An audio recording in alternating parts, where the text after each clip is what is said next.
மூன்றாவது செய்தி தென்காசி. தென்காசியில் காசி விஸ்வநாதர் கோயில் அந்த நிலத்தை ஆக்கிரமிக்க நடந்தபோது நடந்த படுகொலைகள் பற்றிலாம் நமக்கு தெரியும். இப்பொழுது மீண்டும் அதே பஜார் பகுதியில் இருக்கக்கூடிய பள்ளிவாசலை விஸ்தீரணம் பண்ணி இடிச்சிட்டு புது பள்ளிவாசல் கட்டுவதற்கான ஏற்பாடு, அதற்கு என்ஓசி வழங்கணும் அப்படின்னு மாவட்ட நிர்வாகத்துக்கு மனுவெல்லாம் கொடுத்துருக்காங்க. இந்துக்கள் தரப்பிலிருந்து இது பஜார் வீதியில் வந்ததுன்னா மீண்டும் அங்கே இருக்கக்கூடிய கோயில் பக்கத்திலே கோயிலெல்லாம் இருக்குது, எந்த ஒரு திருவிழாக்களும் நடத்த முடியாது, விநாயகர் சதுர்த்தி ஊர்வலம் நடத்த முடியாது, மாரியம்மனுக்கு எந்த ஒரு திருவிழாக்களும் நடத்த முடியாதுங்கிற எதிர்ப்பையெல்லாம் இப்பவே சொல்ல ஆரம்பிச்சிருக்காங்க. இந்த செய்தி எப்படி பார்க்குறீங்க? தென்காசியில் பஜார்ல மசூதி வரக்கூடாது என்ற போராட்டம் 40 ஆண்டு கால வரலாற்று போராட்டம். இன்னைக்கு போய் அது தாசில்தார்ல ஓகே அப்படின்னு கையெழுத்து போடுகிறாருன்னா இந்த அரசாங்கத்தினுடைய சப்போர்ட் இல்லாம அவர் செய்திருக்க முடியாது. முதல் விஷயம்.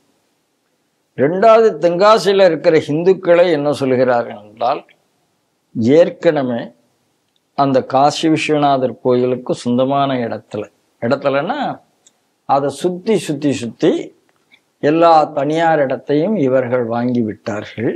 ஸ்ட்ராட்டஜிக்கலா வாங்கிட்டாங்க. அந்த இடத்துல மசூதி இப்போ அன்டிக்ளேர்டா நடந்து கொண்டிருக்கிறது.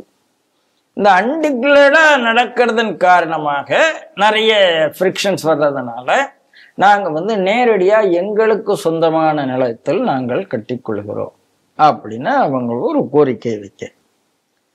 ஆனால் அந்த நிலம் பஜாரில் இருக்கிறது என்பதுதான் இப்ப பிரச்சனை. அந்த பஜார் என்பது மெயின் ரோடு. அங்கதான் காவடி எடுக்கிறார்கள், அங்கதான் சூரசம்ஹார ஊர்வலம் போகுது, அங்கதான் மற்ற பெரிய ஹிந்து சமுதாயத்தினுடைய ஊர்வலங்கள் எல்லாம் போகுது. ஒரு இடத்துல மசூதி வந்தா அந்த இடத்துல ஹிந்து ஊர்வலம் போக முடியுமா, மேலதாளம் கட்ட முடியுமான்னா எல்லாருக்கும் தெரிஞ்ச ஒரு விஷயம். ஆகையினால அந்த மசூதி அங்க வரக்கூடாது என்பதுதான் எதிர்ப்பு. இப்ப போய் இவர் கையெழுத்து போடுறதுன்னா இவர் சமூக நல்லிணத்தை கெடுப்பதற்காக தாசில்தார் தயாராகிவிட்டார்னு அர்த்தம். ஏற்கனவே அங்க அவ்வளவு சென்சிட்டிவா நடந்த பிறகும் இவங்க தைரியமா அதை பண்றாங்கன்னா ஓட்டுக்காக பண்றாங்க. ஓட்டுக்காக சார், அரசாங்கமே இந்து விரோத அரசாங்கம் தானே. ஓட்டுக்கான மட்டும் இல்ல, அரசாங்கம் இந்துக்களை பத்தி கவலைப்படணும்னு இந்த அரசாங்கத்துக்கு அவசியம் இல்லை.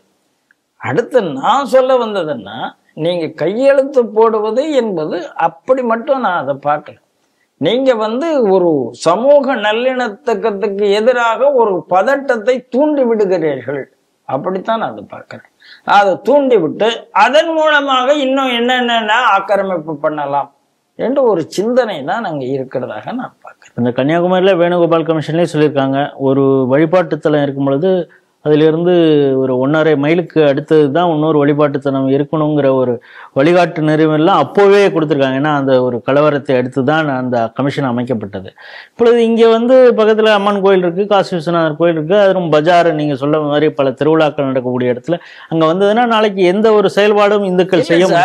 என்னுடைய கேள்வி என்னன்னா, அந்த இடத்துல ஏன் மசூதி வர வேண்டும்? அதுக்கு மட்டும் எனக்கு இல்ல, அதுக்குதான் வெளியூர்ல இருந்து பல பேர் அங்க வேலை பார்த்துட்டு இருக்காங்க, எல்லாருமே முஸ்லீம்களாக இருக்கிறாங்க. இன்னொரு இடத்துல கொடுக்கலாமே.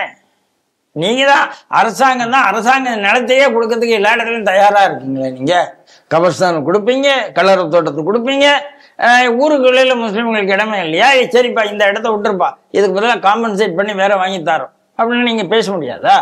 பேச முடியும். அந்த இடத்துல மசூதி தேவை இல்லை. அப்போ மசூதி தேவைங்கிற எண்ணம் ஏன் வருகிறது என்றால், அந்த இடத்துல இஸ்லாமிய மக்கள் வேண்டும் அப்படிங்கிற எண்ணத்தை தவிர அங்க மசூதி வருவதற்கு தேவையே இல்லை. இதைத்தான் இந்துக்கள் மீண்டும் மீண்டும் சொல்கிறார். அந்த இடத்துக்கு எதுக்கு மசூதி வரணும் சார்? மசூதி என்ன ஃபேக்டரியா சார்? உங்களுக்கு வேலை வாய்ப்பு கொடுக்க போதா?